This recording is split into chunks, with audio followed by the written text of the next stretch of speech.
Okay, everybody, we are live. Good evening. This is the October 8th, 2025, 5 p.m. CAPC Workshop, and I'm Shira Faust, and I am acting chair while Steve Holyfield is out. So let's get this party started. Okay, so first on the agenda, we have the budget to discuss. All right, you've got two in your binder. One's for this year update, and the one for next year, the 2026, has the blue highlights on it. So let's start with that one. The one with the blue highlights. The one with the highlights? Still in your book over there. Is that what you said? I'm sorry, is that what you said, the one with the highlights? Yeah, the one with the blue highlights. Let's start there. Okay. What that is the 831 actual and budget stayed the same. The 2025 budget stayed the same. The next column is the 2026 budget that we discussed last time. The next column is tonight's budget, which was amended a little bit, and everything that's highlighted blue changed from last month. So it'd be easy to see what changed in this version of the budget. From the previous from last calculation? Yeah. So I took to an account the things that were talked about, and I tried to make them work. So just peruse it. I'll give you a chance to look at it and see what you think. Well, I did increase payroll by, we gave a 3% increase but no bonus. So we did do a 3% increase on payroll. To make up for some of it, we reduced a little bit of marketing expense, and we reduced some group sales expenses and we increased the holiday budget as discussed last time a little bit. So just kind of move the numbers around a little bit.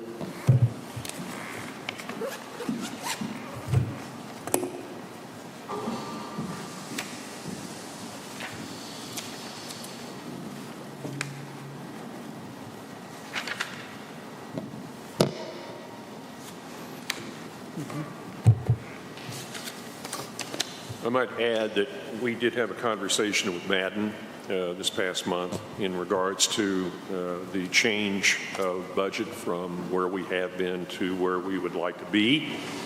And we had a good meeting, and they're going to work with that $750,000 figure. And they'll be coming back to us probably maybe by the end of this month toward that meeting that we have fourth week of this month with an amended budget and their suggestions. There's some things that I kind of X'd through, and after conversation we decided there's some things that really did need to have some staying power, but not necessarily to the amount of money that we were putting into them. But we'll have a revision on that, and they're more than willing to work with us on that. So.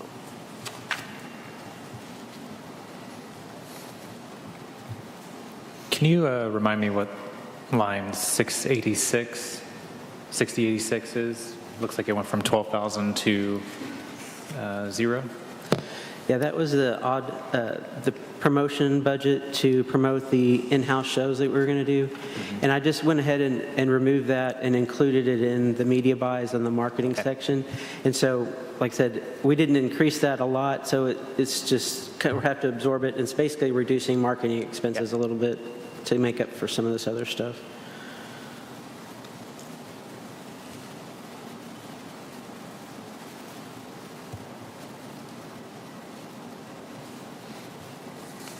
I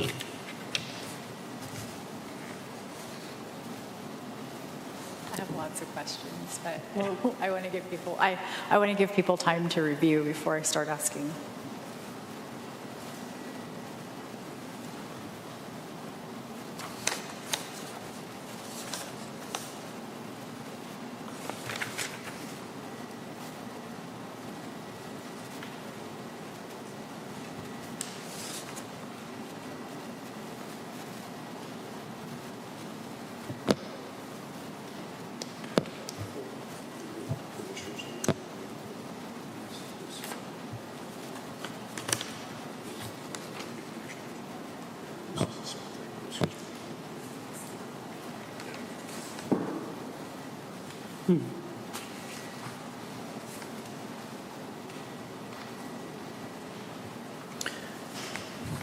I guess we talked about that before. One thing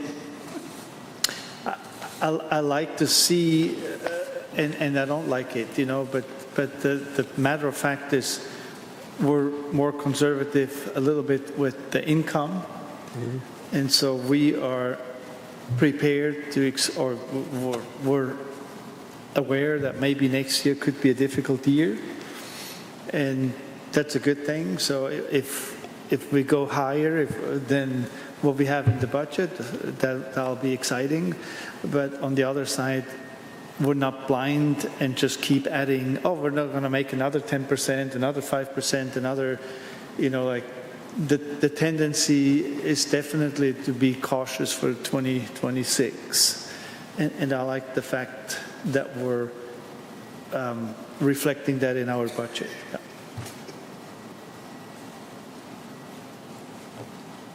Could you remind us, or me, right, that page before the 2026 budget that has all the blue highlights is the auditorium detail for the last 12 months? Right. Could you please remind me, what is the agreement with the city? So I see things that completely seem reasonable to me that the CAPC would pay for. Like, all the meetings happen here, but electricity, for instance. If I lease a place, I have to pay the electricity, or I might have to pay the water. But there are quite a few things here that usually your landlord would pay. Why are we paying those things? I'm going to let you do that. That's a very tough question, and it goes back to, I believe, at the time the CAPC moved from the quarter shops up on Van Buren down here. At a meeting, there was discussion between City Council and whoever was representing the CAPC at the time, and I don't know who that was, that the CAPC would move into the offices up here, and they would maintain the building. Now, I don't know, and I have never seen an agreement per se that was executed as a legal agreement or a document that would suggest this is who does what.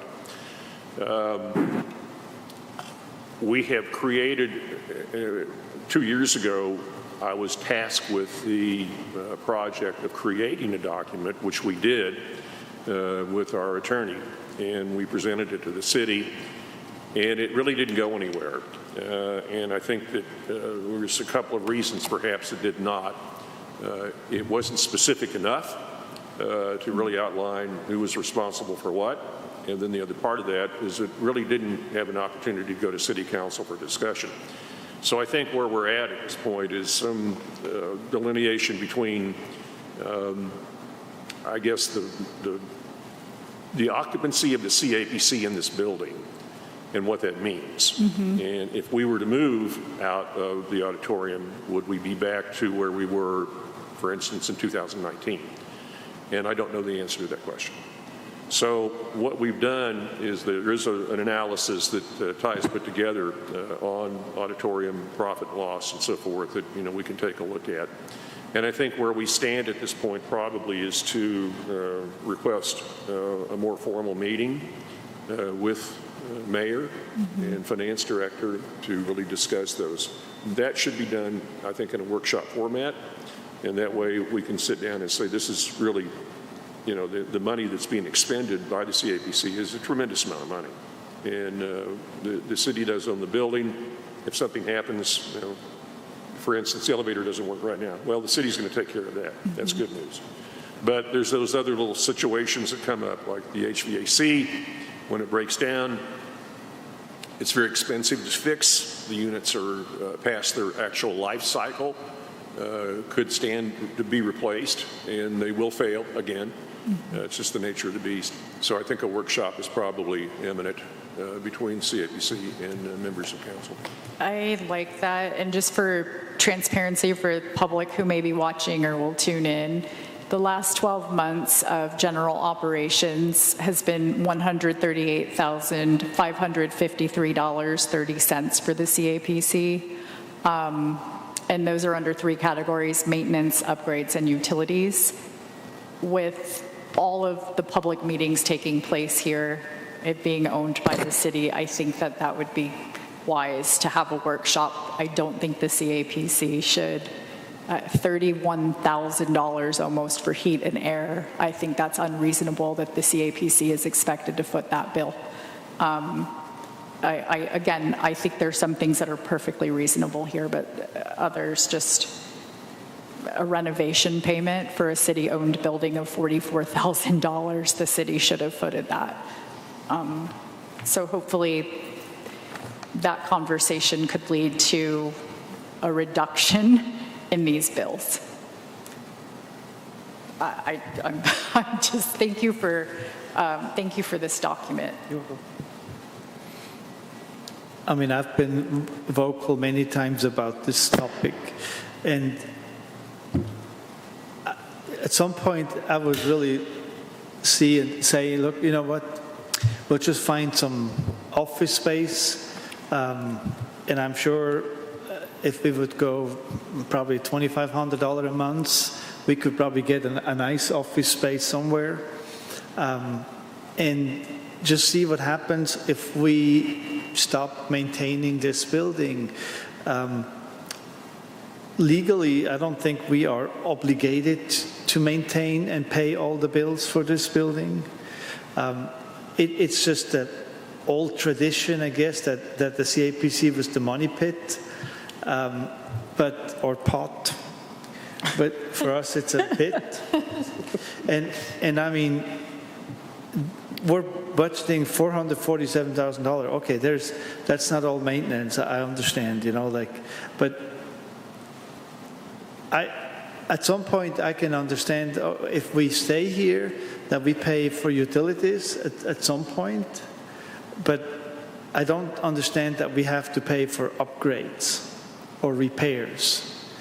That it is the owner of the building who should pay for repairs and upkeep. But it's just like everywhere. But I've seen that in other locations, tenants from shop locations, which the landlord make them pay for everything else. He just collects the rent, and then it's yours, and whatever comes along, that's yours.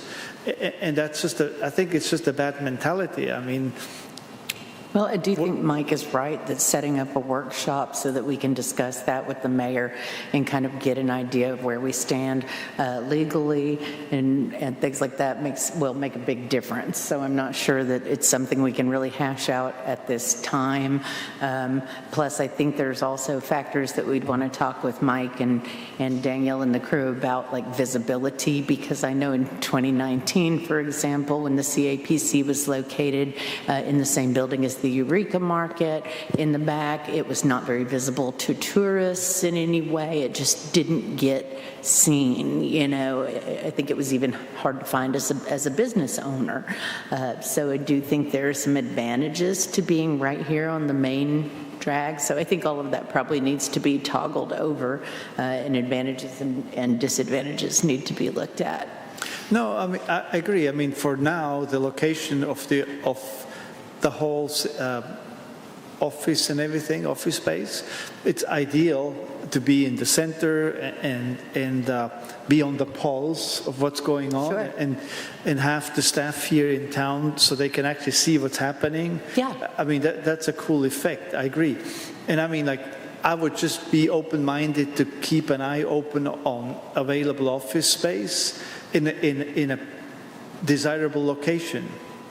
Like if something comes available, that we maybe have the option and say, you know what, be prepared. We might have a place we can move to. Sure. And I was just proposing I understand that this is a longer thing, like it's not like I'm not saying, Sure. hey, we just walk away. No, I'm hearing you. I'm just proposing that, kind of ought to table that probably until the point where we have a workshop to get more clarification on what our obligations truly are and what they are not. So we can, you can't get an office space and just up and move everybody and then find out that we're still responsible for this weight, So I was just thinking that we might want to put that aside and move on to more budgetary matters at this time. Heather, did you have? Did you have another question? Well, when we're ready to go through line items, I have a couple. Okay. Well, we're ready. If you want to go through. We're ready. If you have any questions, now's the time. Okay. So starting with, sorry, because the microphone's here, I have all my questions here in this document, and I can't see like I once did. You can move the microphone closer. It's 4022 ticket sales. So we have a budget of $40,000 for 2025 ticket sales. Actual is 0. That is quadrupled for 2026. What figures are we using to ground this in reality? It's ambitious, and I think it's amazing, but I know you have a reason, and I'm just wondering, could you share that? Let me tackle that one. Yeah. This is Mike's baby. Let me tackle that. Okay. We had depended upon promoters to try to go ahead and bring in shows and so forth, and actually it's a very challenging position that we find ourselves in to do that, when in fact we can do it ourselves. We've got the assets with Polestar and research and really the knowledge of what the industry is doing across the board in terms of entertainment and what we can bring in, and then really even the scale of what we would pay good entertainment to come in and perform.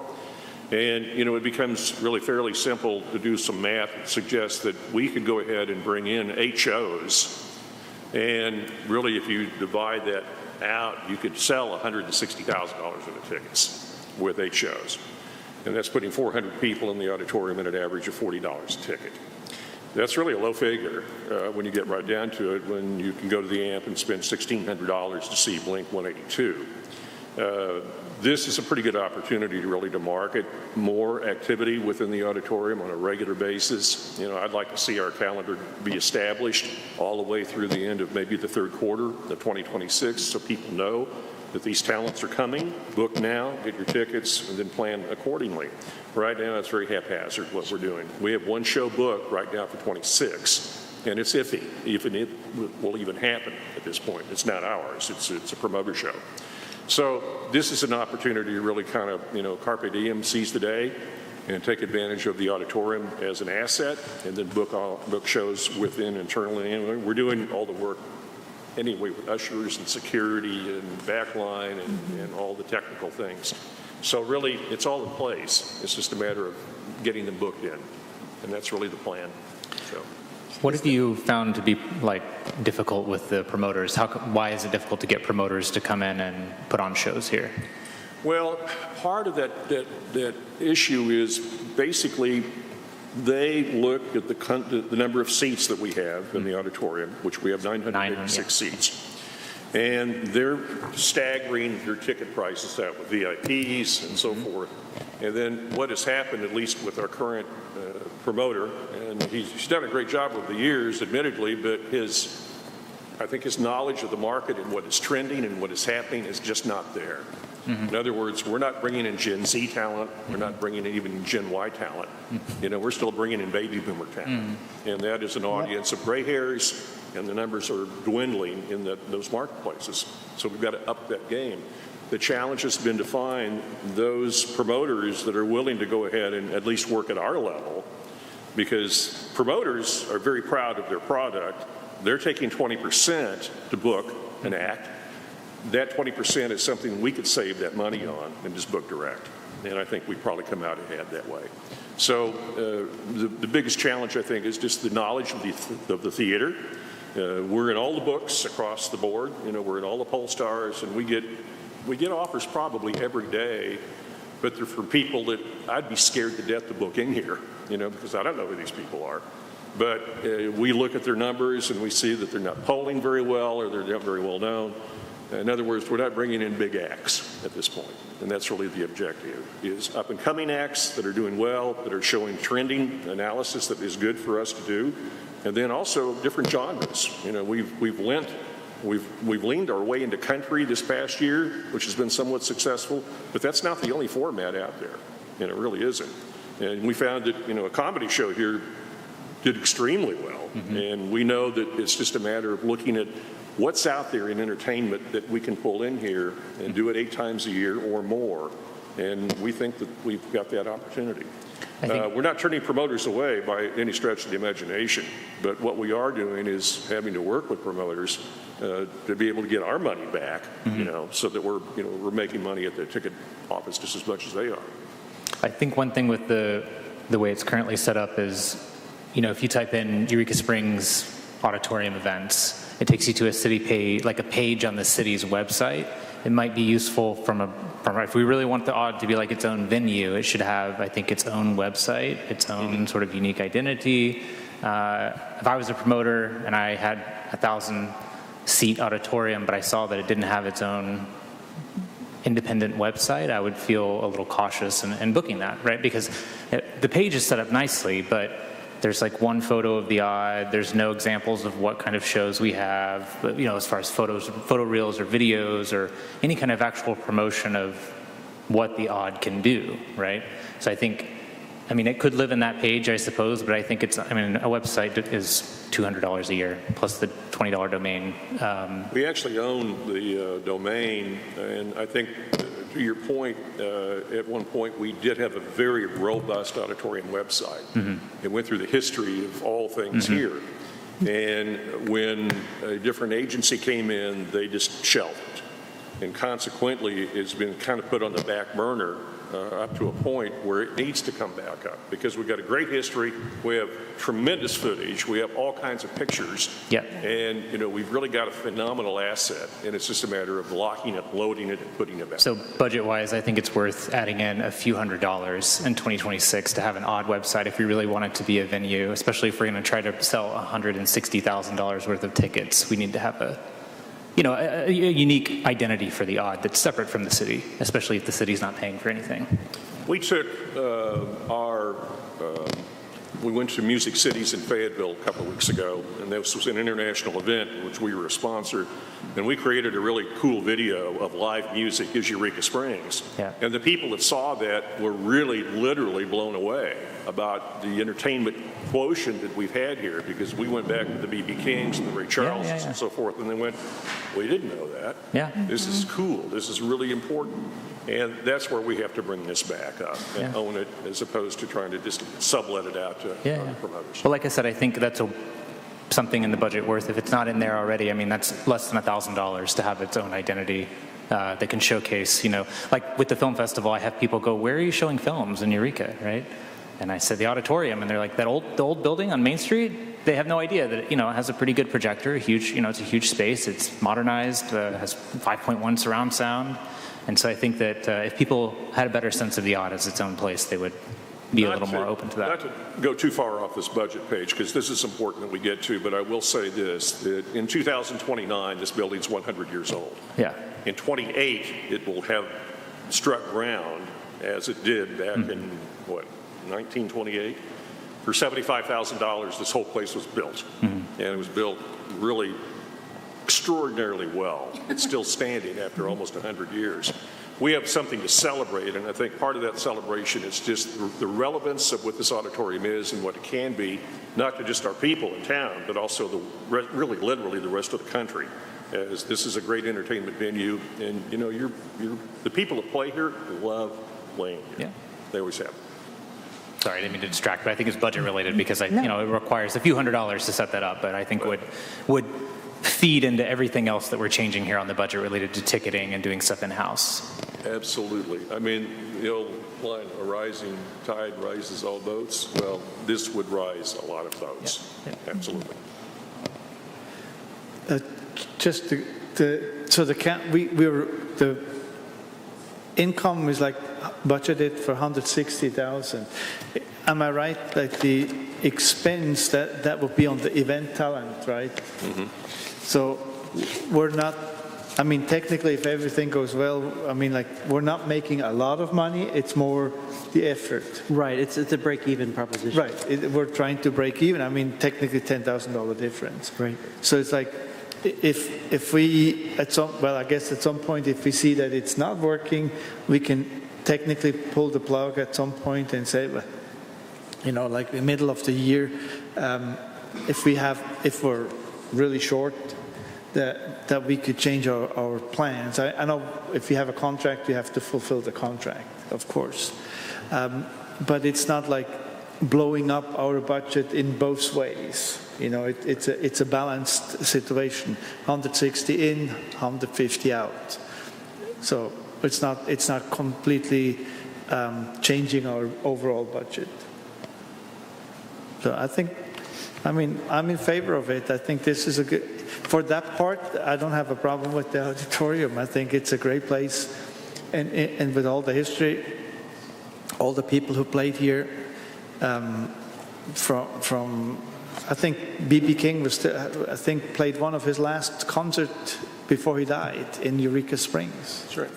If it was not the last at all, I'm not sure, but it was one of the last ones for sure. Ray Charles. Ray Charles was, yeah. See, like things like that, people are not aware about. Yeah, and of course, Willie Nelson was one of the people who frequently played here, but we don't have that anymore. Of course, there's other talents. Okay. Okay. Heather? Did you have another question? Not in regard to that. I just, Okay. I agree with you on the 150-160 ratio. My next question is about 6076 and 6077, usher and security. I saw that those were reduced, and somewhere in here, I really did go to, They're on page 2. I went online to look at what ushers and security guards are being paid in the state. And I wrote it down, I put it somewhere around here. Here we go. So it's like $18.18 an hour in Northwest Arkansas as of 2024 for ushers, and for security, $23.48. I'm sorry, that's Arkansas. For Northwest Arkansas, $22.91 an hour. Are we anywhere near that in paying our ushers and security? We're above that. Okay. I just wanted, because they went backwards, I wanted to make sure we were, and that, for the people watching at home, is in the 90th percentile of pay, what I just quoted as of 2024. So I just wanted to make sure that they are excellent and we're paying the staff well. Yeah, it's based on just trying to anticipate the number of shows kind of thing, not that the wages is going down. Okay, thank you. We do have some stipulations for ushers. Number one, all have to have Red Cross CPR training. They all have to have active shooter training. And for our security, they have to be bona fide police officers of the city. We can't bring in just independent security guys. So that's the reason for that. That makes sense. Thank you.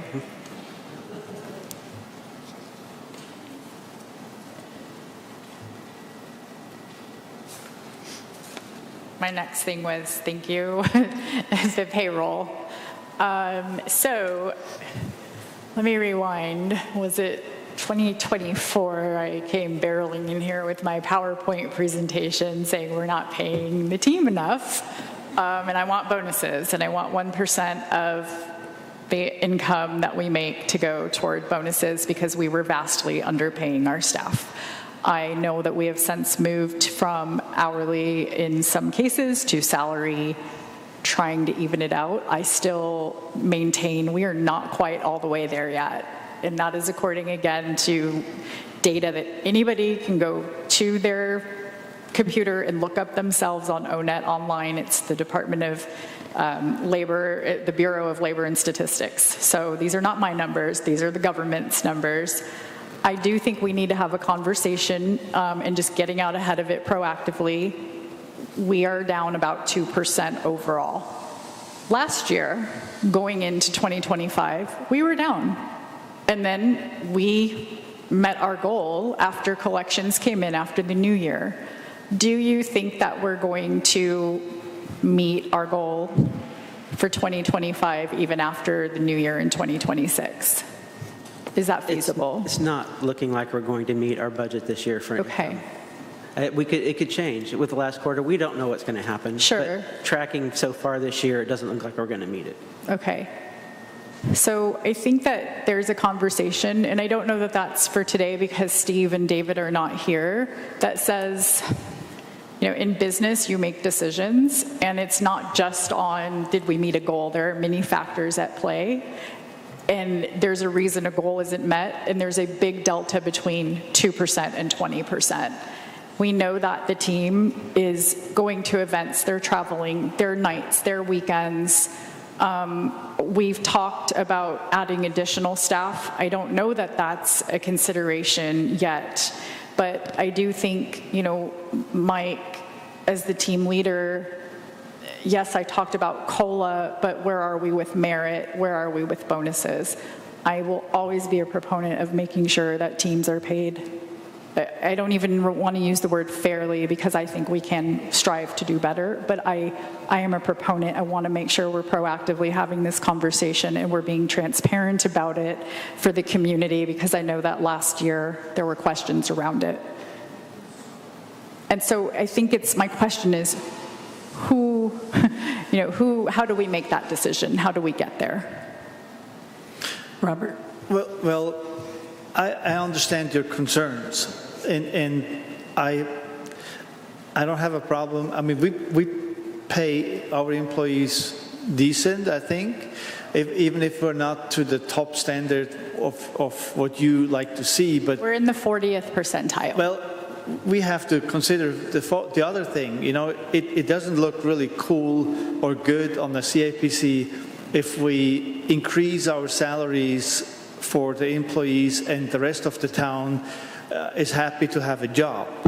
You know, this will draw an attention to the CAPC in a way that it might be counterproductive. I think it incentivizes them to in jobs better. I mean, Yeah, I don't agree. we have to find the balance. I'm not in favor of, let's say, we're cutting salaries but we just have to be cautious what other people think about. You know, we can't just throw out money and money we don't have. But we do have. That's the thing. Well, we do have the money, and I think that I respect what you're saying, but I'm talking about the people employed by the commission. The others are of no concern of mine. I'm not on those commissions. I don't know their employee performance. They do not report to me. They are not responsible to me. The CAPC, we work with them as commissioners, and it's not, would I love to be able to look at them and say we should pay you in the 100% in the state? Of course, I know we're not there yet, but we've got almost $2 million in the bank. We're not broke. And I don't think that you can compare an advertising and promotion arm of local government to a city parks or other, you know, if they want to be able to, why don't they step up and rearrange their budgets to compensate their people more fairly? That's what they should be doing in the city, not saying let's lower our bar because of them. They should raise theirs because of us, because we're the example, and we've got the team out here doing the work and really working hard, and we're doing the work to make sure. So I'm going to respectfully disagree with you there. I would never be okay with saying, well, let me lower myself and my standards because of my geography. My clients pay me for my expertise, not where I live, and for what I'm worth and my value. And we should be paying our team for their value. And so it's hard for me to say, let me diminish that. I respectfully disagree with that. I would suggest one thing that I look at, and we've done this in the past, and that's the percentage of payroll versus the overall percentage of the budget. We're under 20%. 20% is a kind of a nice number to look at because it suggests that you're maintaining your expenses, you're increasing your income where you possibly can, you know, and we're looking at 19% right now. So actually we're a little bit under that. That is a pretty good bar. And it's only when you start raising your income to about 50% that you really find yourself in trouble. We've got a long way to go before that happens. So the 20% number is a pretty good number to work with and actually kind of manage, if you will. But I agree with you, Heather. I think we're in a different, the jobs that we do in this organization are completely different than any other job in the city, save the police department. Because we do work 7 days a week. We do work late at night. Sometimes we don't get out of here until 2 o'clock in the morning, and we don't compensate for that. We never do. So I think what you're looking at is a bunch of devoted people that really work very hard at what they do, and I think they deserve really the recognition of this commission in a good way. And I would certainly advocate, to raise that to 21% if possible. But on the same token, I have to be realistic for my own self. I don't want anybody to say that he makes more money than anybody else does, and that's not the case. Well, I also want to say we have a highly credentialed staff as well, and I think that is something to be taken into consideration. This is a different set of skills. It's a different set of experts, and you're an accountant. You are dealing with millions of dollars. That's different than other departments. We have a doctorate on the team. We have, everybody's almost a degree with degrees. So there's also those factors that I think are important and to be taken into consideration. That doesn't say that as people you're above anyone else. I don't want anybody to misquote me. Everyone is equally valuable. But for the jobs that you're performing, you are the best people to perform them. And I believe it should be acknowledged as such. I came in here in 2024 saying it. I say it now. And I'm done. I'm getting off my soapbox. I'm passionate about this. Well, but I remember, last year we talked about the, budget and the bonus and everything. And the thing is, we were optimistic for 2025. It didn't happen the way we were hoping for overall. We kind of have to acknowledge that too. I agree. I totally agree. We have an awesome team, and I would not like to see any changes in anybody, that you're frustrated and have to walk away because you got another job who pays you threefold or something, which, well, maybe not going to happen, but not that much. But I respect, that we have to honor everything, and we definitely have to make sure that we are current, we compensate for the inflation accordingly, but I don't know if it's appropriate to pay a huge bonus in a year when everything is kind of like, I'm looking at our tax collectors, and I've talked with several, and it's like, they're not happy. It's not about the CAPC, but they're not happy about how the economy is going. Everybody's worried about what's going to happen next year, and we are in turmoil. Nobody knows which way it's going, and I hate it myself. I don't like the way it's going, but this is out of our control. But to your point there, at the same time, these are folks that are employed that need to be able to keep their jobs, pay their bills, and they also have concerns about an economy. It still has to be fair compensation, and there's lots of factors to look at. It's not anybody's fault that they're employed in a time when times are hard. They're still providing a quality job that's bringing us business to our town and doing things. And I think looking at the rest of the community and saying, because there's mediocrity elsewhere in town as far as pay, that we too will own that culture of mediocrity is not moving us forward to a better economy or a better way of retaining quality employees with skills. Right. I get where you're coming from. Of course, we need to have both in the perspective. And like I said, we don't have to follow the other trend, we have, like I said, I would highly encourage anybody from our staff, if they feel that they're underpaid, they're unhappy because of the financial situation, what the CAPC is providing, that you come talk to the commission and say, hey, before you walk away, look, this is not what I expect. I I would like to see some improvements or something like that. I would, before anything or anybody would walk away and I think that's just kind make of the an fist in unfair their thing pocket. to put out, though, to say, you should come talk to us right before you're leaving, kind of deal. No, I mean, before, the door maybe getting ready to swing or something. I think so the let me come onus out. is on us. That's too late. I do think that, being in the, what did you say, 40th percentile. Yeah, 40th to 50th. Is sad. I mean, any position that I work in, even as an owner of my own business, I would like to be paid enough to live my life and to care for my business and my bills and things. I mean, it's just... And I do think that investing in your employees and things and giving them a sense of ownership, you get that when you feel appropriately compensated. Then you feel the need to drive it forward, so you'll continue to be appropriately compensated. And I think that when you pull that back, folks feel stressed and they can't give their same contribution. I really think that then we all feel the detriment. I want to acknowledge what you said, Rob, as far as like a COLA.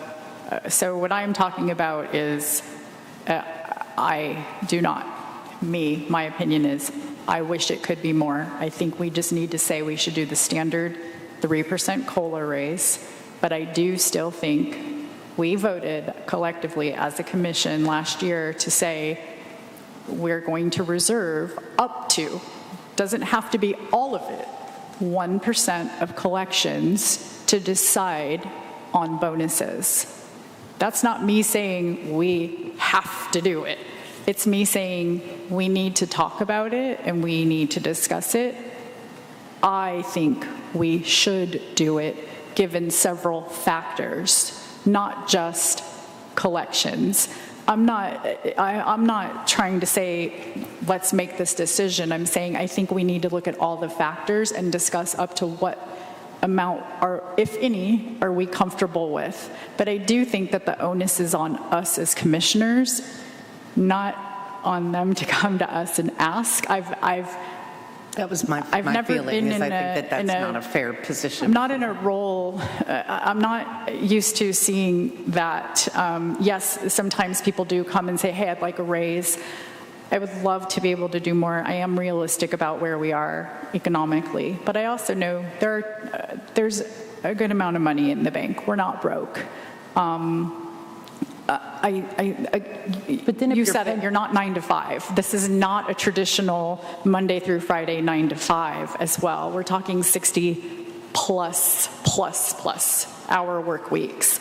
And so I just, again, if you were to break it down hourly, I think you'd be appalled. Frankly, I do. And I think that that's an important exercise to go through, because what sometimes people see is this big number, and I'm like, okay, I know, I can tell you, like, I'm self-employed, take 47% off the top. Taxes, gasoline, whatever else, it just, buying lunch during the day, it adds up. Our team is not remote, they come into an office. So there's just several factors at play that I think we need to consider. And my ask is we consider it. That's all. But I'm not saying tonight, again, I'd like David and Steve to be here. And as you know, it's a workshop, so we don't do any voting anyway. So it's all discussion. Well, I mean, I hope it's not offensive if I say it that way, but a year ago, you two were very reserved about having a negative budget. And now it's like, it doesn't matter. No, it does matter. It absolutely matters. I'm trying to say, like, look, we have to do what we can, but we should not overboard and send the wrong signal to our taxpayers. I mean, we have to find a middle ground so we can all live with it. Sure, but I've sat on this microphone month after month after month and said, let's not rest on our laurels that October's going to save us. It absolutely matters, but we are not 20% in a deficit. We're looking at 1 to 2%. That is the nature of business, and I'm not trying to sound dismissive. Do I like it? Absolutely not.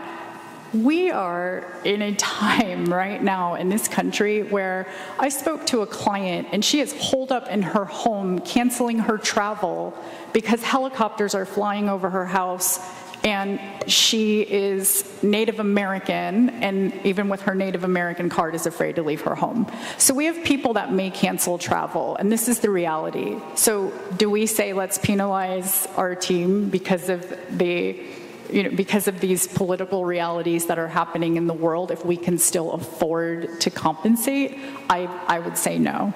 Again, I understand we need to be somewhat conservative with dollars because we might have a tough year. But again, I'm not talking hundreds of thousands of dollars. I'm talking a few $1,000s here. So to me, that's when we're talking about fairly compensating people, that does not equate to a lot to me. Well, and maybe there's a push and pull. Maybe there are other things that we could adjust to help make that shift feel better. But then 1% and 2% is a very small amount. So I don't know. I hear what you're saying, and I hear what you're saying. Yeah, and I mean, actually, restaurant collections, it's lodging that's down. Restaurant collections is up. We're not low in restaurant collections. It's lodging, and that, I think, is a reflection of people. It's one thing to go out and eat. It's another thing to travel and spend the night and spend, occupancy taxes, city taxes, blah, blah, blah, CAPC taxes. It is more affordable to take a day trip into Eureka Springs, eat out, maybe buy a trinket and go home than it is to spend nights here. I do think, to touch on what you said before, too, there are a whole lot of factors as to why we're down, and I don't think that, that it's like comparing apples and oranges or something to say that we were going to base it on merit of the staff, but then the things that may not be merit-related events have affected the budget, to say that our staff should be penalized for things that they don't have any control over, like the fact that world tourism is down or something. No matter how. I think. Could I make you feel better? Make us feel better, Yes, I was going to say one last thing. You haven't seen my Monday memo yet for this Monday that you will see, but I'll read to you part of it that says, in our research, and we think it's accurate, we see that lodging bookings via Airbnb and VRBO are ahead 26.6% for the month of October from the same period last year. November up 13.9% from the same period last year. December, 34.3% from the same period last year. Now, this is Airbnbs and VRBOs.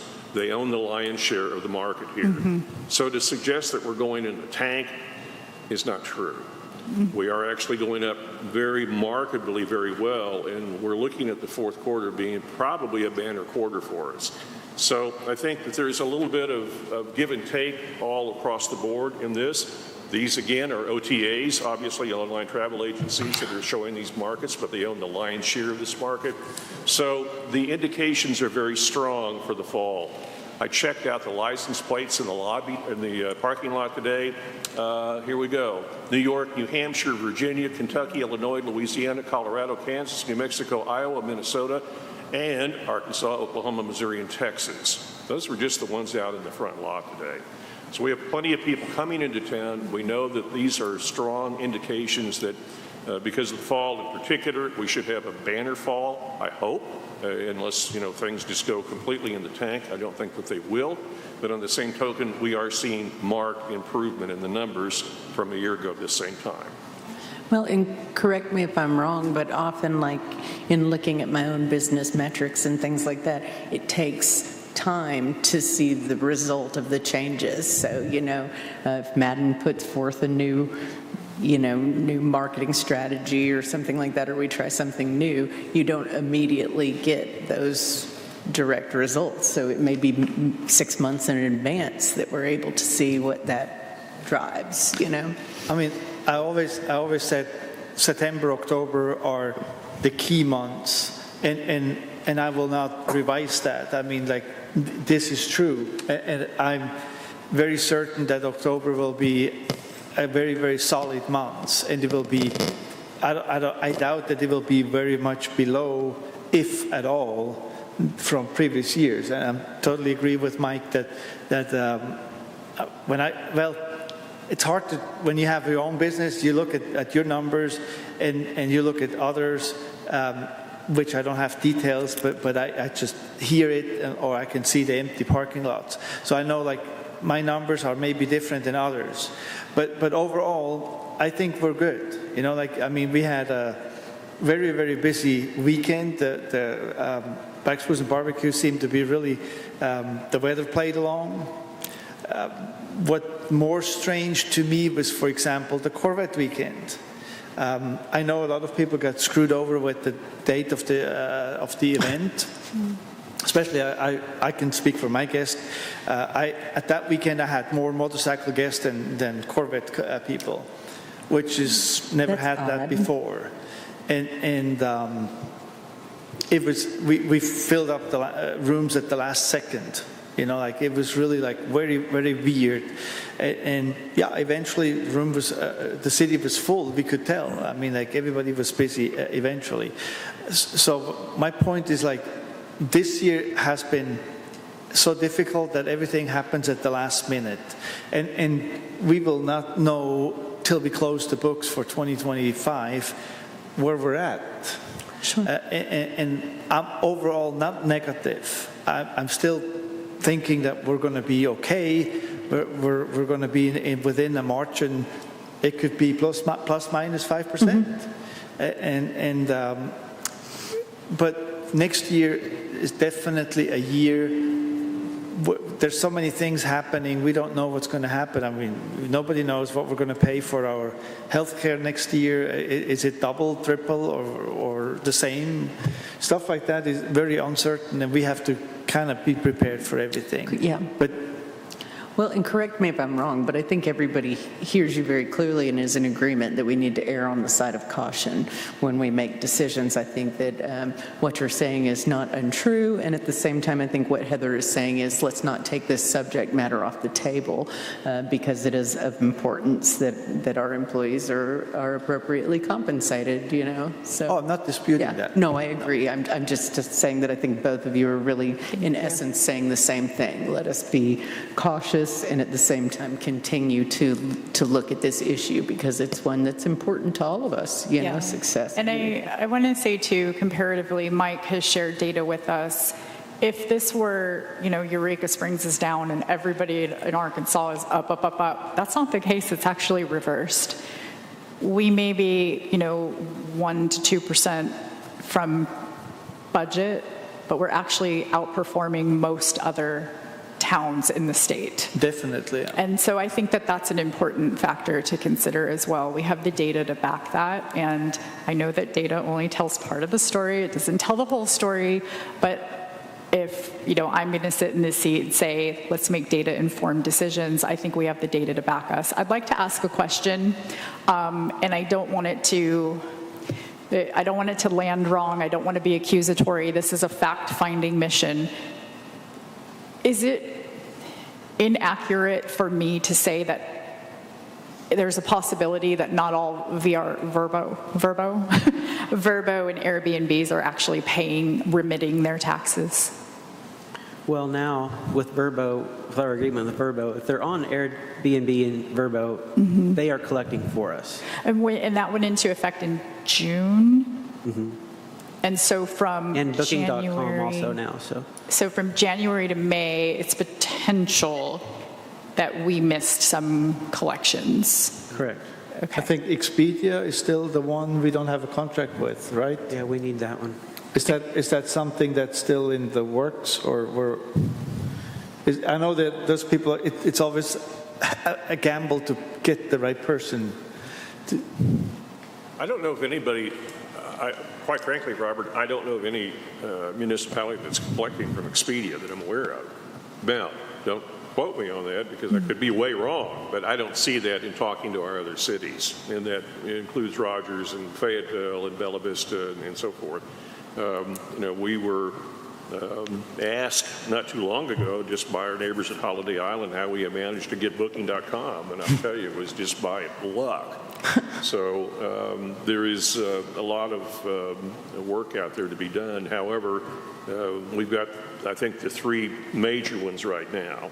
So how Expedia works, I do not know.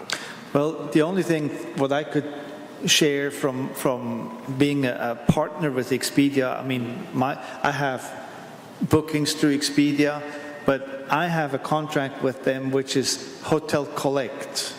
So that means like every guest pays at the hotel. So, and I'm responsible to pay my sales taxes. And for the people who listen to this, maybe the business owners lodging specifically, and the, well, restaurants are not affected with that, but the lodging owners, if you have an Expedia contract, maybe change it to the Hotel Collect. That way you make certain that the money is actually coming to our town and it's coming to the CAPC in a proper way. Anything else, it's the same thing with Booking.com. I have a contract that the guest pays at the counter when they check in, and I'm responsible to pay all the sales taxes to the state, to the city, to everybody. Yeah, I mean, every month, same thing. You know, so nobody goes in between. The nice thing about the situation with the Booking.com, though, and stuff, is that they remit the taxes directly to the CAPC, so you don't have to deal with the issue of anybody who's not perhaps as good an actor. Like, you know, you're a good, obviously conscientious taxpayer. If you had somebody who is less inclined or less able to manage money and look at books or even understand their finances, we've noticed with some businesses that are already in arrears that some folks are not able to juggle that when they take that into those accounts, that money is technically earmarked for their taxation. And so it just... Your theory is right, absolutely, if everybody were doing the right thing. Unfortunately, not everybody is either capable of grasping that concept or managing that, you know. I mean, if somebody, an argument could be, you know, some people think like, well, when a booking comes in, I want to make sure that the customer has a proper credit card and pays for it eventually, you know. And well, when you get a reservation, you get all the credit card information. You could authorize the payment. You don't have to charge it, but you can authorize it. And that way you make sure that the credit card is valid. And when the person checks in, you just confirm the authorization and you get paid. I mean, matter of fact, I mean, yes, it's an extra, maybe for some people, an extra effort. But on the other side, you actually save money because those companies don't work for free for the pre-payment. I'm in agreement, but all I was proposing is that, again, whoever is running the bookkeeping, if it's a mom-and-pop shop or something, and they see dollars coming in and they have large bills, and so it all comes to their one banking account or something, and they think, oh, I got to pay the electric, and that trumps paying the CAPC to keep your doors open. So it's honor system? I'm sorry? Sorry if that's kind of some oversimplification. It's the honor system, which is great. I mean, it's a question. Yes. It operates on the honor system? If it's not remitted by the online travel agency or the organization, so Booking.com and some of the other organizations will actually collect those tax payments. Right, but Expedia doesn't. Well, they will, but it depends on the type of payment that you agree. Okay. See, we're going down kind of rabbit holes. No, I just was going to explain that. For one, this is logic specific. This doesn't have anything to do with restaurateurs or what we were talking about. But at the same time, it is specific to the different agencies that you're working with and what your agreement is. So, for example, I got tired with what he's talking about, Hotel Collect. I got tired of people no-showing because they were only responsible to paying me and not paying in advance through the booking system. So I stopped doing that, and I only accept what is their online remote credit cards that the system sets up. But then at the same time, many of those agencies will remit the CAPC taxes, the state taxes, the city taxes on my behalf, and then it never hits my banking account. So when I'm feeling pinched or something because this is a tough month and I have huge bills and business hasn't been great, I'm less responsible for having to say, oh, make sure that CAPC money stays earmarked and in the account for when it's time to pay that, because somebody has already, an organization has remitted it on my behalf. And these are large organizations that have lots of money. I don't see why they shouldn't be doing that on everybody's behalf anyway. They get huge commissions, and they're stinkers. So, okay, I just flipped April, right? The reason I'm asking is this. I'm just going to put it out there bluntly. I am not convinced that I am not convinced, for whatever reason, I'm not saying there's a motivation that is nefarious, not everybody is remitting their taxes. I'm not convinced that we are not meeting our goals. What I'm convinced of is there's potential that not everybody is paying their taxes. If we go back to April, I just flipped to it, Expedia, $453,000 in gross bookings. So now I want to go back and say, did we actually collect 3% of $453,000 in the gross bookings that Expedia reported? Do we have a way to see if we actually did that? Well, Might I also? Part of that problem is that may not be just the city limits of Eureka Springs. Okay. That could be the entire Carroll County picture that we also see. And that's one of the reasons that AirDNA has been so good for us, is because we could take a look at Eureka Springs as a whole or Eureka Springs city limits. And there is a big divide between those two.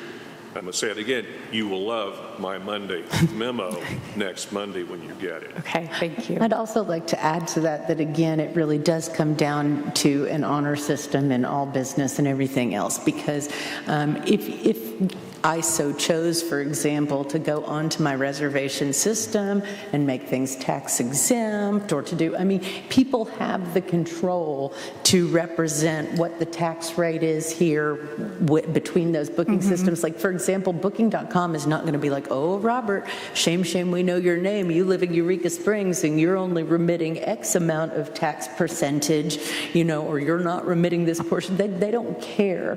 They're doing a different business than worrying about tax collections. It's his responsibility to be honest to that corporation and honest in the collections, regardless of who remits it. So, theoretically, to your point, somebody could be bypassing paying any of their taxes if they wanted to. That's a risk you take. We've seen people come to city council meetings and apologize because maybe they were new in town and they bought an Airbnb and didn't realize they had to go through some kind of license and it was just innocent. They didn't mean to, and they rectified it. I do think that there are potential for cases like that. I just am not convinced that we've seen all of the tax dollars remitted from lodging that we should have. Again, not for any insidious or nefarious reason, just because that's the state of things. And so therefore there's times where I say 1% to 2%, I would be willing to venture we would collect more if everybody actually remitted their taxes. That's my opinion. Mike, is there any way, how do we know, how do we get a true picture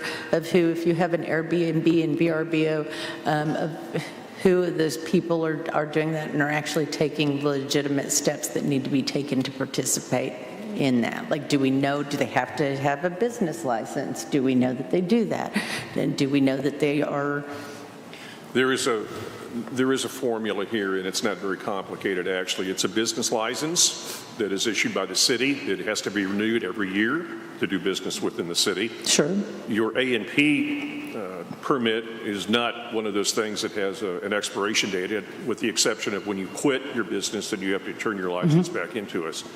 That is the one way that we are working in, I think, conjunction with the city to understand who has paid their business licenses. I guess that's kind of what I was wondering. And when we see those numbers coming from the Secretary, Treasurer, Recorder, then we've got some sort of an idea of who maybe we should be taking a look at. And that's something that has basically been ongoing for a short period of time, but we're trying to go ahead and tighten that up so that we have a better idea. So really at the end of the day, and to a point of order, what we're trying to establish is that honor system. Yeah, there is an honor system, but we have to be careful that some people don't take advantage of us in Sure. that regard. So we're working in that and work. I would ask at this point, is there any other questions in regard to what Ty has put together in terms of this working document? No, and because thank it is you. important that we get to the end Yeah, of it at no, some I point. don't. Thank you for answering all the questions, Ty and Mike. Sure. I have a very short question about Booking.com. Did you say they do collect and remit taxes, like CAPC taxes, or do not? I'm sorry. Booking.com, do they do collect and remit on all? They are collecting for us, but if you're set up with Booking.com with your own Stripe account, so the payments go through Stripe, Yeah, okay. then you are responsible for filing the taxes. I was on making that. sure I was not double paying my taxes because I've been remitting Booking.com, but I get paid by bank transfer, so that's different. Right. So if you're It's collecting, only the virtual credit cards, which, like my property, for whatever reason, is not eligible for right, with Booking.com. right, and so if you are collecting the money through Stripe, then you are responsible for the taxes. Okay. And they're pretty good at putting out information to you, the property owner, and saying, you know, we're going to start remitting this or doing whatever. So, okay, so do we have any other questions about the budget? Yeah, I do. So 6005 chamber postage for 20,000. What is chamber postage? We have an agreement with the Chamber of Commerce to go ahead and they produce the Eureka Springs Visitor Guide. Okay, so that's for the. We have agreed to help them distribute that through postage. Okay. And that's been something that in the past years, the CAPC and the Chamber did work together in conjunction with that. They've come to us requesting that assistance is necessary to be able to get it out and distributed. And it is really the only, I guess, official piece of literature that's published through Eureka Springs that promotes Eureka Springs tourism. So we participate in that. Now, Mike, do we get our signage and stuff on that? Do we get our emblem and everything, just like we would if we contributed to somebody else's printed materials? Say that again. Like on the visitor guide or whatever, do we get acknowledged, just like we do if we were to give to somebody else coming in for, I mean, I'm just curious, do we get an acknowledgement? What they did in this particular guide, I cannot tell you, but for the new guide that will be published, yes. Oh, cool. For sure. I was just curious, like, do we get some piece of that? Yeah. And then, I believe there is in the current visitor guide, there's the CAPC's with the logo and everything is in there. I'm pretty sure. Yeah. Danielle can double I check. assumed but there might be, I just was No, curious. I'm pretty sure there is, yeah. I thought, well, if we're contributing, I just found it funny well, that in bingo. What- I just found it funny that this past week I received 2 visitor guides in the I mail. did too, first And I have time no ever. clue why. I mean, one was personally addressed at me and the other one was addressed at Yeah. my business. They're- And it was like, They've set a goal, they're trying to meet the goal of having the new ones ready for distribution January 1. right. So the deadline for placing an ad in visitor. No, But I received Robert's saying a we guide received in the a mail. new copy, the businesses have received a new copy of this past year's Yeah. visitor guide within the last month or so, I I don't know think they why they arrived. wasted the money to send out the visitor guide in October. Well, hold on just a second. They've hired a very outstanding person to help them with their accounting and their work, and she's doing a fabulous job in terms of making sure that their information is being distributed to all businesses in Eureka Springs. It's possible that some businesses have never received the guide before, and I think she's just taking the helm and doing the right thing and making sure that everybody in the city gets it. So if you get one, that's a good thing. That just means So that was only, are you saying that was a citywide mailing, what they did? Robert, I can't tell you how they're doing it. I'm just telling you that they've got a really terrific person with Christina Van Pelt who's doing a super job of realigning. They may be I'm trying not to put that disputing forward that. going forward, Yeah. and maybe it's just coming late in the year since it's a new Right. person. I don't I mean, I'm excited to see when I saw that, there's a deadline. Yeah, It's they're- October, and I hope they will actually really stick to it. Yeah. We had that last year too, but then nobody Now- was following it up. Is this coming out in print again this year, or is it only online? It'll be both. Both, again. Okay, because I think at one point they discussed doing only the digital. Okay, But they're going to do print and digital. fantastic. So, I love trees. Yes, But there is just something about tactile. having that and feeling it in your hands and seeing it and carrying it with you and having it in your vehicle that just, it's not replaced by digital. There's nothing like fresh ink. Yeah, thank you. The smell I of still fresh love ink. trees. I love them. I donate to plant them. But I do appreciate having the hard copy of those. So I guess we have a budget. We can probably vote over it next time, next meeting. I have two more questions real quick. Okay, go ahead. So telephone and internet, almost $27,000. Is that, and it's also going up by $4,000? Which one is that? Say This is 6094. It's, I mean, I know this is a big building, but that seems high. 69. They upgraded. Well, we went to fiber optic. Okay. We finally Yeah. got it mid-year, Yeah. something like that, and that did increase our rate considerably. dramatic. Okay. But, that is because of this building that we, have these installations in here that give better service. Oh, yeah. And just basically, we were living with faster up than down, if So that makes sense. is the increase from the fiber optic, or is that something else? Yes. Okay. And is that a continuous, that's That's a going to monthly. continue being high? That's not Yeah. until you meet an Well, equipment. Our bill went up dramatically. It's Right, They can and the actually have Zoom calls now. The CAPC is paying for the whole internet service in this building. And Again, the that's- live streaming of the city council meetings are paid by the CAPC. If you look on the odd know. page on the utilities, the COX, the upgraded cost only, that almost $14,000 was just the difference in the utility bill after the upgrade. What is that? Is that 6093? On this auditorium On the detail. auditorium, this page. On the, yeah. So that almost 14,000 was just the difference between what we were paying before and the new cost. So again, For I the think fiber that's a optic. good thing Yeah. to note to discuss in the workshop that we're hopeful to have with the mayor. Yeah. So we can bring that forward Because because you're indeed correct. If for FOIA, for, freedom of information and things, if we are required to have within so many days people to know that it'll be available and recorded and things like that, and that has to run at a certain speed, that does fall on more than just us, the CAPC, to be responsible for that expense. And all public meetings are live streamed on internet that CAPC pays for, not just city council. Yeah. Robert had made a point too about that. I mean, I think it's been a continuous conversation, not to say that CAPC shouldn't share in some of these costs, but it'll be a great conversation to have in a workshop. I agree. There was a time where the team, they couldn't even conduct Zoom calls without them freezing up because the internet was so bad. Right. You really do need to understand that Avery here does not work for the CAPC. He works for the city. The city pays him. So Pardon me? Avery, Yes. does work for I'm the sorry. city. I didn't mean the staff. I mean the technology. yeah. Yeah. All right, last question for me. Office copier, 6095. Is that like purchasing a new copier?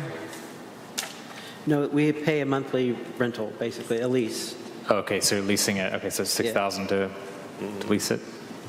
It's a pretty swanky copier you have. Is it cheaper at some point to just buy a copier? That seems like a lot of money. I was going to ask that. It's that's a slippery slope to Okay. own a copier of what this one will do, Okay. obviously. Actually, I think one of the things that happens is this is through professional business systems, and they come in periodically to discuss the needs of which we have and the usage that we have, color copies versus black and white, and so forth. And I think that one of the things that will happen, copiers have tended to go down in cost, so we may be looking at a cost reduction in 2026. So Yep. I can't say that for certain, but I just know the copier industry, and it's kind of the Okay, yeah, I just didn't know it was a lease, so I was asking about the 6,000 this year and 6,000 next year was. Well, and I a little would guess confusing. under the lease that then they back certain equipment yeah. Well, it's, care and, Maintenance it. yeah. Are you saying if you lease something that the person you lease it from maintenances it? It was kind of half a question, half a statement. They don't in this building, but they do at the top. I can tell you. That was good. That was really good. I can tell you as a person that owned a copier, you don't want to ever own one. Well, Yeah. you know, like all technology, it becomes obsolete the second you've paid for it. Yeah. Well, I didn't know if that was like maintenance or if it was something else, but that makes sense. If it's Yeah, they always, take care of all that for us, so. Anything else? Anybody on the next year's budget? Okay. I did an analysis for this year's budget, the next set of papers. I think it's in front. What I did was It's in front of the highlighted copy. I took, your collections so far this year have been down, and so I reflected the fourth quarter reflectively down. And so by doing that, leaves us about 100, if it stays down like it has been, that leaves us about 132,000 short in income, which, if you look at the last page, I think we're going to have a little bit less expenses than we planned by about 17.5. So that would be an additional negative 114. So, but that if the fourth quarter is better than the rest of the year has been, then it will be better than that. So, but I just wanted to give you a heads up on what it was looking like right now. So on the expense side, we're probably okay. Yeah. I mean, that's not going to change. We can only hope that we have more income. Right. Then that number will. Right. The expenses are pretty much what they are at this point. So, Yeah. and we're doing okay Let's there. do that. Let's have more income. So, Yeah. so we're just hoping for a better quarter. But I just wanted to give you a heads up on what it looked like right now. Thank you. Anybody have any questions? Okay. So then I think we probably are on to discussing the CAPC meeting dates for October, November, and December. I think October, are we still good for the 22nd? So we were looking at potentially altering the October dates because I believe they have an event going on upstairs for conflict of sound and difficulty transmitting. So let's look. I mean, the one thing is, I think October is okay, right, with the meeting, but November, the problem is it would be right Thanksgiving before. time. But I think that we do want to go ahead and alter the October meeting slightly. And I think, I'm sorry? He didn't hear what you. There's We an have a film event. festival going on at the same time on the 22nd. So I'm sorry? it would be it would not work well to have a meeting at the same time. It would be a Festival. conflict of just like sound. sound, What tech-wise, would be but- a date? I mean, I'm flexible. What would be then a proposed date? So I mean, think like we were in the same week? Were we or- proposing moving it to the 29th this month, which would be the next Wednesday? We could do that easily. The 29th? Yes.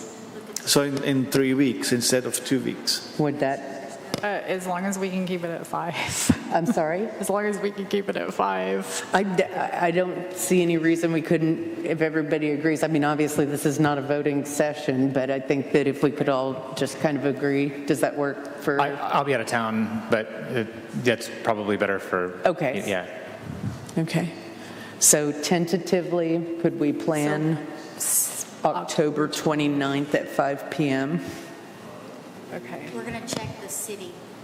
I'm going to take it out. Okay. 22nd. Or, because if we adjust to a different day that week instead of Wednesday, then we come into conflict with other city meetings and things, right? Like Is there anything available? if we were to move to Thursday, the 23rd instead, would that be? The film festival is the 22nd to the 25th, so anything between the 22nd and 25th is probably going Oh, to have I the see same. that's still okay, it's continuing, that makes sense. Yeah. 29th is open on that Wednesday. That'd be the fourth Wednesday of the month. Okay. That would be okay. Okay, so then tentatively, we are doing the October meeting, October 29th at 5 p.m., and that will be our regular October CAPC session. November. And then November, And then November, let me move. the 26th, I remember, yeah, that's before Thanksgiving. Or if we can move it to the 19th. I Because think That's fine, as long as it doesn't conflict with anything in the city. Does that work for everybody else if we move it 1 week back? And then we're again keeping, That's HDC. The 19th? So, yes, yeah, I gave some alternate. that's what I was looking for, but I didn't see those easily. So could you tell me what you had available? You're going to have to go for a Thursday probably in November. So like The 20th? The 20th would work. Well, Even better. Yeah. I think that's really good. Does that work for everybody else? I think the 20th, and we stick to the 5 p.m. time. I could even do 6 on a Thursday, but yeah, Thursday is awesome. Okay, so we're saying November 20th at 5 p.m. for the regular CAPC meeting. And the November 12th is 20th. still workshop. I'm sorry? November 12th is still workshop. Okay, Would that work? Yes. so November, just so the public can hear, November 12th is the workshop date. okay. So I'll be traveling on the 12th as well, but Okay. I might be able to zoom in, but Okay. Great. And are y'all wanting to discuss auditorium? But Well, that's right. The auditorium, if you want to do a workshop with the city, We're going to have to move that away. Yeah, I think We we'd have really need to, to move that until after the first of the year. Okay. We won't get anywhere literally until we get into the. Could we prepare so for next, that? so it will be next year. can we go ahead and try to work with the mayor's office and stuff to get that in the works? on the So we schedule. kind of have an idea. I just can't see it happening. Oh, I realize that, But I it mean, makes can sense. we prepare, and talk about the odd in a workshop so that we're prepared to go to city council when we do have the workshop after the new year with them? Well, my suggestion would be really the mayor and Michael Akins. Okay, and what? Not the I'm city sorry. council, because we can't have a city council and a CAPC meeting together. That won't work. But what we can do is have the mayor come in and the finance director for a Okay. workshop. That we can do. We ran into all kinds of obstacles trying to do it the other way. Yeah, the more people, the more opinions. Okay, and then we also need to still, to still address December's meeting as well, because that falls basically on Christmas Eve, which I don't think would work for most folks. You have a workshop on the 10th, So do we want to come the 17th? and you're you looking won't be able to, I think. on the 24th. You can't do that. You would need to either move it to the next week, which would be like You need to do it on a Thursday Thursday the 18th. The 18th? because HDC is on the 17th. Okay, so Thursday, the 18th at 5. That would be for the main meeting, huh? I'm sorry? That's for the meeting. For the regular And meeting. Same 5 o'clock. Are you Okay. all, for the three of you are lodging owners, and that is 1 week before Christmas. Is that, not too much on you all? Okay, It doesn't bother me. okay. I mean, I can say this, I will be out of town, but hopefully the Zoom or whatever we're going to use will work. We have fiber optics, we can do anything. Are you going to be in Europe? We'll do the same thing like last winter. I'll be gone, so I'll be out of town. Actually, that meeting Jealous. is up to the I'm chair. Probably.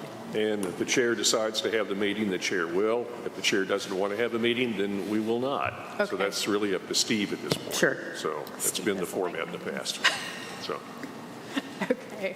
That's why I said It's all not- of these are the tentative. CAPC has a history of not meeting that week just because business got done, got taken care of, budget was approved, and so forth, or the budget was kicked into the next year again. So it just kind of depends on really the temperament of, what's going on, and that can be announced, really probably pretty easy the 1st of December, I think. Yeah, I think tentative, like you said, but maybe it won't be a necessary meeting. Well, Are we going to have the budget approval on the next meeting? You don't have to. You don't have to have the budget approved until February. I mean, it's okay with me. Let's sleep on it for a while. Good. I think there's more to come, more to find out before we do that, right? Well, I mean, That's still in the works. there's not a whole lot on the change if we approve it on the next meeting. I mean, I guess we can put it on the Well, agenda, or... I think we need to wait on that anyway for Steve to be available, since I'm only just a temporary chair for today, and this is a workshop, so that's not that's a voting decision, and I think that has to have Steve and probably David present to make a better decision. We'll update Steve on this, and then that decision can be made. I'd If you rather- want to vote on it, you certainly can. It's up I'd to rather you. wait till December or January myself, just to see how the year plays out, so we could tweak next year's if we need to. We just have to have it done by February. But again, we can't vote now anyway, so we would have to wait till Yeah, let's not vote the on official something we meeting can't to be vote able Yeah, to of vote. course. So, well, does anybody have any questions or anything that they'd like to say? 'Cause Oh, wait, yes, I want to say congratulations to Colton on his book launch. that's so cool. I am so excited to have this. Congratulations. Thank you. We have such good talent in Eureka Yeah. Springs. It was really great at the Crescent last night and so interesting. I had to leave early for class, but I could have stayed there listening. It was really fantastic. So I would say, hello, you live in Eureka Springs, you need this book. Congratulations, Thank that's you. wonderful. Congratulations. Well, then if everybody is done, then we'll go ahead and close this meeting. Thank you.